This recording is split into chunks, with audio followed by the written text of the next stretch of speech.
दोस्तों, अगर आप और अच्छी नींद चाहते हैं तो हमारी प्यारी सी ऐप नींद को इंस्टॉल करें। इस ऐप पर आपको एक्सक्लूसिव स्लीप स्टोरीज़ मिलेंगी और आप बिना यूट्यूब प्रीमियम के भी इन स्टोरीज़ को बैकग्राउंड में सुन सकेंगे।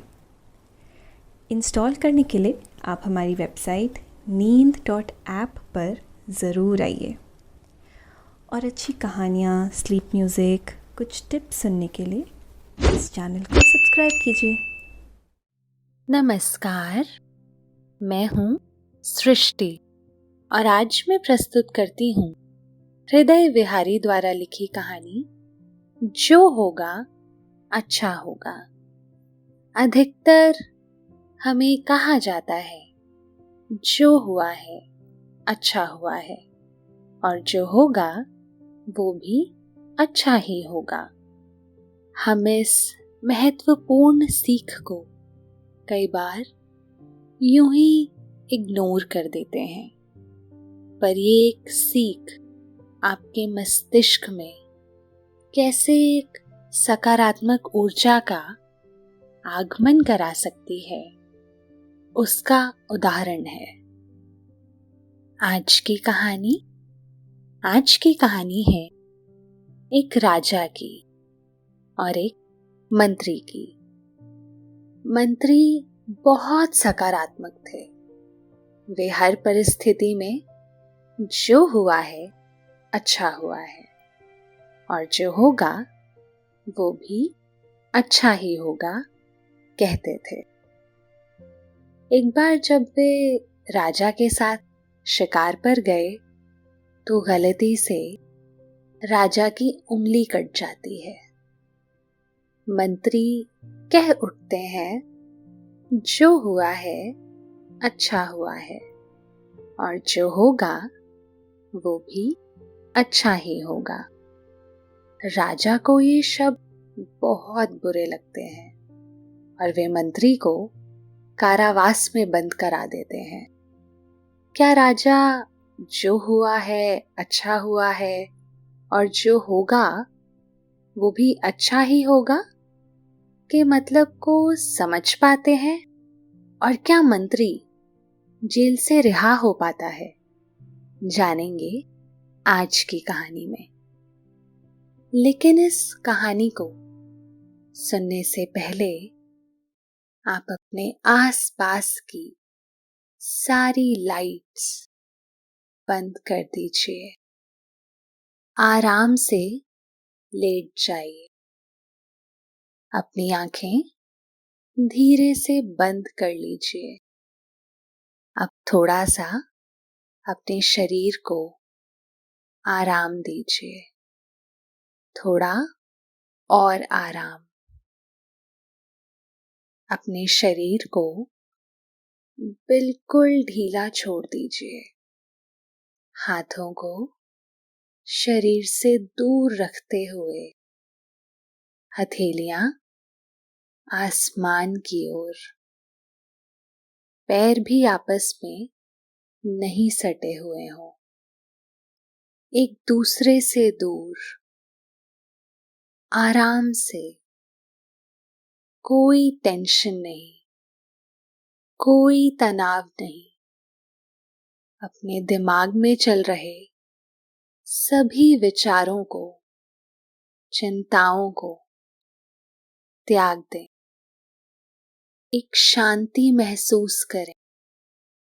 महसूस करें कि एक शांति आपके अंदर प्रवेश कर रही है। गहरी सांस लें। सब नेगेटिव, पॉजिटिव विचारों को धीरे धीरे निकाल दें। अपनी सांस पर ध्यान लगाएं। इसको धीमे या तेज नहीं करना है, बस ध्यान देना है कि कैसे वो आपकी नाक, गले में होते हुए फेफड़ों में आ रही है और आपके फेफड़े फूल रहे हैं और कैसे वो आपके फेफड़ों से वापस गले और नाक के माध्यम से वापस निकल रही है और आपके फेफड़े थोड़े सिकुड़ रहे हैं। मन शांत, एकदम शांत होता जा रहा है। आप अच्छा महसूस कर रहे हैं, खुद को काफी हल्का फील कर रहे हैं। सब तरफ शांति है, सुकून है, खामोशी है। बहुत समय पहले की बात है। किसी एक राज्य में एक राजा राज किया करते थे। राजा का मंत्री बहुत सकारात्मक व्यक्ति था। वो हर परिस्थिति में सकारात्मक विचार ही खोजा करता था और हर परिस्थिति में कहता, जो हुआ है अच्छा हुआ है और जो होगा वो भी अच्छा ही होगा। उसकी इसी सकारात्मक सोच के कारण वो मुश्किलों से पार पा जाता था। राजा भी उसकी इस बात पर प्रशंसा किया करते थे। एक बार वो मंत्री और राजा जंगल में शिकार के लिए निकले। घोड़ों पर सवार राजा और मंत्री जंगल की तरफ चले जा रहे थे। घोड़ों की लगाम संभालते हुए और हर आवाज से चौकन्ना होते हुए वे दोनों अग्रसर थे, जंगलों की गहराई की ओर। तभी एक जानवर की आवाज राजा का ध्यान आकर्षित करती है। जल्दी से राजा तीर निकालते हैं और आवाज की दिशा में तीर छोड़ देते हैं। पर इतनी जल्दबाजी से तीर निकालने के कारण राजा की छोटी उंगली कट जाती है। राजा को बहुत दर्द होता है और वो करहा उठते हैं। जब मंत्री ने ये देखा कि राजा की उंगली कट गई है, तब मंत्री राजा के पास आते हैं और उस पर पट्टी बांधने लगते हैं और राजा को कहते हैं, महाराज चिंता ना करें, जो होता है अच्छे के लिए ही होता है और जो होगा वो भी अच्छा ही होगा। राजा पहले ही दर्द में थे और मंत्री की ये बात सुनकर राजा को गुस्सा आ गया। गुस्से में आंख बबूले होकर राजा चिल्लाए, मंत्री इसमें क्या अच्छा है? मंत्री अब भी शांत था और उसने अपनी शांति को बरकरार रखा और कहा, महाराज मुझे अभी तो नहीं पता, पर मैं ये बात मानता हूं कि जो हुआ है अच्छा हुआ है और जो होगा वो भी अच्छा ही होगा। निश्चित ही इसमें भी आपके लिए कुछ अच्छा ही छिपा हो। गुस्से में आग बबूला राजा राजमहल वापस आ गए और आते ही उन्होंने क्रोधवश मंत्री को जेल में डाल देने का आदेश दिया।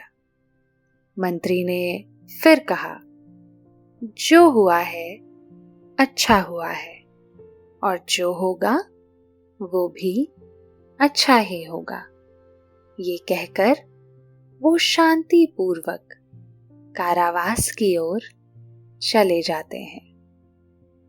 कुछ दिन बाद राजा ने फिर अपने घोड़े पर सवार होकर जंगल की ओर चल पड़े। इस बार वो कुछ सिपाहियों के साथ गए थे। वो सिपाहियों के साथ वन की गहराइयों में जाते जा रहे थे। तभी राजा को एक हिरन दिखाई दिया। राजा ने अपना घोड़ा उस सुंदर से दिखने वाले हिरन के पीछे दौड़ा दिया। हिरन बहुत तेज भाग रहा था और अलग अलग जगह पर कुलाची भरता हुआ भाग रहा था। पर थोड़ी देर बाद राजा ने महसूस किया कि सैनिक अब उसके साथ नहीं थे। राजा हिरन का पीछा करते करते बहुत आगे आ चुके थे। राजा अब रास्ता भूल चुके थे। राजा के पास कोई चारा नहीं था। अब उन्हें भूख और प्यास भी लगने लगी थी, पर वहां आसपास उन्हें कुछ दिखाई नहीं दे रहा था जहां वे कुछ खा या पी सकें। और अब धीरे धीरे दिन भी ढलने लगा। राजा ने देखा कि कहीं दूर धुआं उठ रहा है, तो वे उस धुएं की तरफ चलने लगे। आगे जाने पर वहां कुछ आदिवासी लोग थे और उन्होंने वहां आग जलाई हुई थी। राजा देख और समझ ही पा रहे थे कि उनके सिर पर एक जाल आ पड़ता है। वो उस जाल से खुद को छुड़ाने की कोशिश करने लगते हैं और जैसे ही वे नजरें उठाते हैं, देखते हैं कि उन्हें चारों ओर से आदिवासियों ने घेर रखा है और कोई अजीब सी भाषा बोल रहे हैं। राजा को कुछ समझ नहीं आ रहा था कि वे लोग क्या बात कर रहे थे, पर उन्हें ये यकीन हो गया था कि जो कुछ भी हो रहा है वो अच्छा तो बिल्कुल भी नहीं हो रहा। राजा ईश्वर को याद करने लगे। राजा को अब बंदी बना लिया गया। राजा को आदिवासियों के सरदार के सामने पेश किया गया। तब राजा को पता चला कि आज के दिन यहाँ जो भी आदमी आता है, या आदिवासी उसकी बलि दे देते हैं। और आज राजा उनके चंगुल में फंस चुके थे। राजा बहुत हैरान और परेशान थे। तभी उन आदिवासियों ने राजा की बलि देने के लिए राजा को घेर लिया। राजा बहुत डरे हुए थे, पर वो कुछ कर भी नहीं पा रहे थे। ये सब कुछ राजा को बहुत भयभीत कर रहा था। राजा को बलि के लिए तैयार किया जाने लगा। आदिवासियों की परंपरा के अनुसार जिसकी बलि दी जाती है उसे पहले खूब खिलाया जाता है, उसको नहलाया जाता है और विचित्र और परंपरा के अनुसार कपड़े पहनाए जाते हैं। राजा के सामने भी अलग अलग तरह के स्वादिष्ट भोजन परोसे जाते हैं। पर जब राजा को पता था कि ये भोजन शायद उनके जीवन का आखिरी भोजन हो सकता है, उनके हलक से भोजन का एक भी निवाला नीचे नहीं जा रहा था। भोजन के बाद राजा को नहलाने के लिए ले जाया गया। राजा के कपड़े उतारे गए और खूब सुगंधित द्रव्यों से राजा को नहलाया जाने लगा। तब अचानक आदिवासियों में से एक ने देखा कि राजा की तो एक उंगली कटी हुई है। राजा का एक अंग भंग था और उनकी परंपरा के अनुसार ऐसी कटी उंगली वाले की वो बलि नहीं दे सकते थे। उन्होंने राजा को छोड़ दिया और क्षमा भी मांगी। एक आदिवासी राजा को रास्ता दिखाने के लिए भी आया। राजा को अपनी किस्मत पर विश्वास नहीं हो रहा था। तब राजा को मंत्री की बात समझ आई। उन्हें याद आया कि कैसे मंत्री ने कहा था कि जो हुआ है अच्छा हुआ है और जो होगा वो भी अच्छा ही होगा। अब उन्हें समझ आया कि कैसे उस समय तीर से उंगली कटना अब उनके लिए वरदान बन गया और एक इस उंगली की कमी की वजह से उनके प्राण बच गए।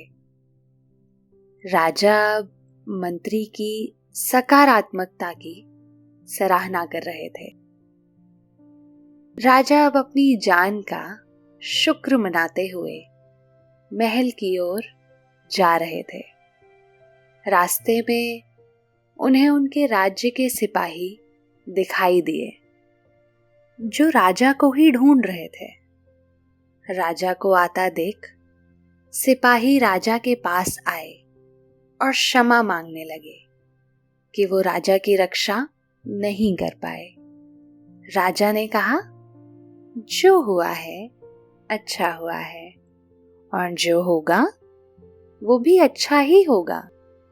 सिपाही समझ ही नहीं पा रहे थे कि राजा क्या कहना चाहते हैं, पर वे सब राजा को लेकर महल की ओर चल पड़े। महल में जाते ही राजा ने चैन की सांस ली और तुरंत मंत्री को रिहा करने का आदेश दिया।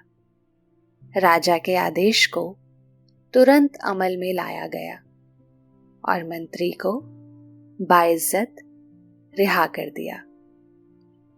अगले दिन राजा ने सभा बुलाई। सभी गणमान्य व्यक्तियों को न्योता दिया, ये घोषणा करते हुए कि राजा कुछ बड़ा ऐलान करने वाले हैं। राजा ने मंत्री को बुलावा भेजा और फिर पूरी सभा के सामने वो सारी कहानी बताई जो उनके साथ घटी। सभी लोग मंत्रमुग्ध होकर सुन रहे थे। राजा ने मंत्री को देखकर कहा, हम तुम्हारी सकारात्मकता पर बहुत प्रसन्न हैं। मंत्री, जिस समय हम तुम पर क्रोध कर रहे थे, तुम उस समय भी बिल्कुल शांत थे और तुम उस समय भी जो हुआ है अच्छा हुआ है और जो होगा वो भी अच्छा ही होगा यही कह रहे थे। मेरा तो मुझे समझ में आ गया कि मेरी उंगली कटी तो मेरे प्राण बच गए। भगवान ने मेरी तो जान बचाई, लेकिन मैंने तुम्हें अपमानित किया, तुम्हें खूब भला बुरा बोला, जेल भेजा। इसमें तुम्हारा क्या अच्छा हुआ? सभी दरबारियों में भी फुसर फुसर शुरू हो गई। सब सोचने लगे, बात तो सच है, मंत्री तो बेचारा जेल में था, उसके साथ क्या अच्छा हुआ। तब मंत्री मुस्कुराया और कहा, महाराज, मैं आज भी यही कहता हूं कि जो हुआ है अच्छा हुआ है और जो होगा वो भी अच्छा ही होगा। अगर आप मुझे जेल में नहीं डालते तो मैं शिकार के समय आपके साथ होता। आपकी तो उंगली कटी हुई थी, पर मैं तो बिल्कुल ठीक था। कबीले वाले आपको तो छोड़ देते, लेकिन मेरी बलि दे देते। महाराज, जो हुआ है अच्छा हुआ है, और जो होगा वो भी अच्छा ही होगा। मंत्री की बात सुनकर सभी जोर जोर से हंसने लगे, ठहाके मार मार के, क्योंकि मंत्री कह तो सही बात ही रहे थे। मंत्री की बात से राजा बहुत प्रसन्न हुए और उन्होंने मंत्री को खूब सारा धन और इनाम दिया और वापस मंत्री पद भी। ये कहानी हमें बताती है कि कई बार हम अपने वर्तमान में घटित होने वाली बुरी चीजों से इतने परेशान हो जाते हैं कि नकारात्मकता के जंजाल में फंस जाते हैं और समझ ही नहीं पाते कि क्या पता जो हुआ हो वो अच्छे के लिए ही हुआ हो और आगे हमें उससे कुछ अच्छे परिणाम ही मिल जाएं। हमेशा किसी न किसी चिंता के कारण हमारे मस्तिष्क को बेवजह के विचारों से भर लेते हैं, जो हमारे दिमाग में घूमते रहते हैं। बहुत जरूरी है कि हम अपने दिमाग को आराम दें और अपने कर्मों पर ध्यान दें, ना कि बिना वजह भविष्य में उलझ जाएं। चिंता मुक्त हो जाइए और विचारों को अपने दिमाग से निकलने दीजिए। महसूस करिए एक सकारात्मक सोच जो अद्भुत है, पवित्र है, सार्थक है। जो मुश्किल है वो हल हो जाएगी। आप में बहुत हिम्मत है। भरोसा रखिए अपने आप पर। यहाँ खत्म होती है आज की कहानी। ये थी आज की कहानी, कहानी अकबर बीरबल की। आशा है आपको कहानी पसंद आई होगी। अब आप भी चिंता मुक्त हो जाइए। निद्रा देवी आपकी तरफ आ रही हैं। आपकी पलकें धीरे धीरे भारी हो रही हैं। निद्रा देवी आपको अपने मोह पाश में बांध रही हैं। उन्हें स्वीकारें। सांसों पे ध्यान दें और शरीर को ढीला छोड़ें। अब आप धीरे धीरे नींद की ओर बढ़ते जा रहे हैं और नींद आपको अपनी आगोश में समेटी जा रही है, समाती जा रही है। शुभ रात्रि।